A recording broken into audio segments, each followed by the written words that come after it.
Welcome to That's Good Sports. I'm Brandon. According to Twitter, Aaron Rodgers is the worst quarterback on earth, Perna. Man, what a crazy game the Saturday night matchup was between the Niners and the Packers. Cold, disgustingly awesome defensive football. The 49ers shocked the Packers with a walk-off field goal, or as Niners fans call it, a field gold. Today, we'll recap that game and highlight the best and worst moments, but also dive into how much blame Aaron Rodgers really deserves for the Packers taking the L. I think the idea that he choked when he outplayed the opposing quarterback in almost every metric is laughable. I also acknowledge that Rodgers did not have his best game, clearly. And as the way of the quarterback goes, they get all the praise for the wins and all of the hate for the losses. A trade-off they understand, but the backlash on Rodgers is a bit ridiculous, and more importantly, it distracts from how well the 49ers are playing football right now. A full best and worst episode will be up Monday, and I'm streaming the Bills game tonight, so make sure you come back to this channel, please. That's good sports.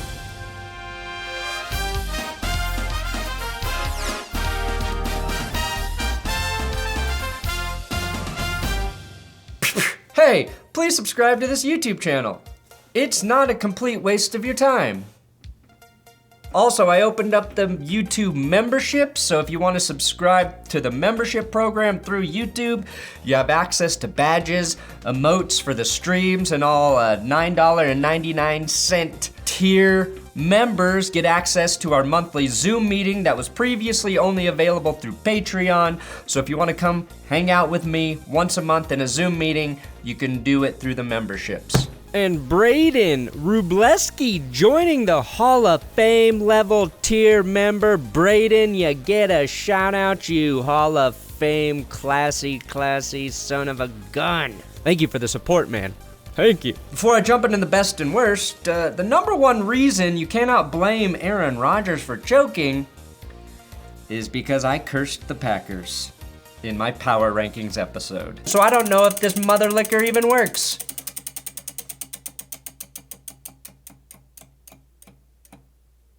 Oh, shit. I'm sorry, Tom Grossi. I am sorry, Tom Grossi. Don't shoot me, Packers fans. And very few QBs, if any, are stronger than my freaking curse. Niners, Packers, best. The Packers opening series was great, but not indicative of how this game would play out because everything went according to plan for Green Bay, including 3 completions to Devontae Adams, all for first downs, capped by an A.J. Dillon, you son of a bitch, plowing his way into the end zone to give the Packers a quick 7-0 lead. Best, Zadarius Smith in his return makes Laken Tomlinson look like a future Bengal born to protect Joe Burrow. That was the last time things would feel optimistic for Green Bay. Rodgers and the offense was putting together another solid drive, and worst, tight end Mercedes Lewis fumbles. Fred Warner punches it out and Dre Greenlaw recovers. This was probably the second most costly play of the game for the Packers. Best, Warner mocked the belt, and it didn't come back to bite him in the ass. I know Packers fans hate it, but it's way better than when the Steelers mocked us all by getting into the playoffs. Best, Kyle Shanahan out-coaching his fellow khaki bestie and dialing up a Trent Williams going in motion play or whatever the hell you call this. Once a 300-plus pound object is in motion, it stays in motion until an outside force simply has to absorb it. Worst, this red zone pick by Jimmy Garoppolo, which led to the wide open play of the weekend by Aaron Jones, who goes 75 on third down, leading to a minimum of a 6-point swing in the Packers' favor, is what I would have said had the 49ers not blocked the field goal attempt. Looks like Aaron Rodgers can't do anything with the turnover in the playoffs again. Motherfucker, what else was he supposed to do in this situation? He got him into range. Best, The Niners bring out Deebo Samuel to return the kick after halftime. San Fran ate up a bunch of clock on that drive, which is exactly what you want to do there, but Deebo was blasted on a final 3rd and 16 by Chris Barnes. They did get their first points on the board with the Robbie Gould field goal. Deebo was clearly in pain, but played through that shit like the stud he is. Best. 49ers pass rush was a huge problem for the Packers, who had to insert Billy Turner at left tackle as David Bakhtiari couldn't go. There were 19 sacks on Saturday in just 2 games. Rodgers was dropped 5 times in this game, and if the 49ers can keep that up, they have a great chance to get to the Super Bowl. Jimmy G was sacked 4 times in this game as well. Worst, all the points the Packers special teams cost them. 3 before halftime, 3 after halftime with that Deebo return, and 7 here with the 4th quarter punt block.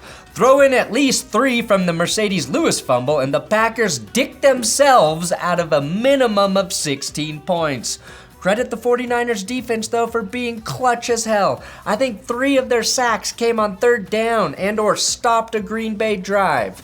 Jimmy G proves, though, once again, the greatest skill a quarterback can possess is good looks. Nothing in life will make you confident like having a perfect jawline. Aaron Rodgers outplayed Jimmy G, except at the very end of the game when Jimmy G converted 1st downs to George Kittle and Deebo Samuel, who also rushed for a 1st on 3rd and 7 to set up the Robbie Gould game-winning field goal, to which, worst, the Packers still only had 10 men on the field. Best, Robbie Gould has never missed a kick in the playoffs. He's 20 for 20 on field goals and 32 of 32 on PATs. The thing that seems to be getting lost in all of the dunking on the Cowboys and the Packers is that the 49ers are just a damn good football team coming together at the right time. They have won 4 straight, 3 in a row against the Rams, Cowboys, and Packers, all playoff teams, 2 of which they did in the playoffs, and hell, they beat the Bengals back on December 12th in overtime. Jimmy G is not great, but the rest of his team is right now. He's also injured. Can that carry them to the Super Bowl? I don't know.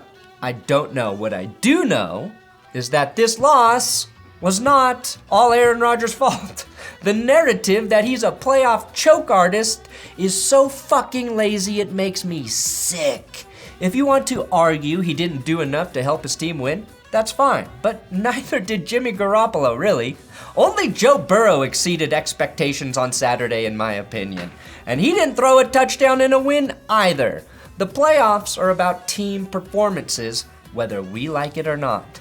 When we do see great QBs struggle in the postseason, it's because they're under pressure, and the 49ers defense pressured the hell out of Rodgers on 12 of his 29 dropbacks, 5 resulting in sacks, which made the percentage of pressures resulting in sacks 41.7. One of the worst of the season for the Packers. Again, starting 2 backup tackles was a big reason for that, as was the weather. Rodgers' adjusted completion percentage in this game was over 80%. The difference is that usually we see Aaron Rodgers make 1 to 2 insane plays per game when under duress, and he couldn't do that Saturday night for whatever reason. I think players of Aaron Rodgers' caliber, we expect them to always make something happen when the game is on the line regardless of the circumstances.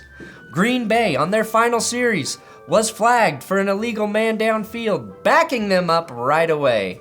If you want to blame Rodgers, I'd say his final 2 passes were the wrong decisions, not the best available options. The deep ball to Davante Adams was dumb because he had Aaron Jones, the leading receiver for the day, for the Packers, who was wide open right here.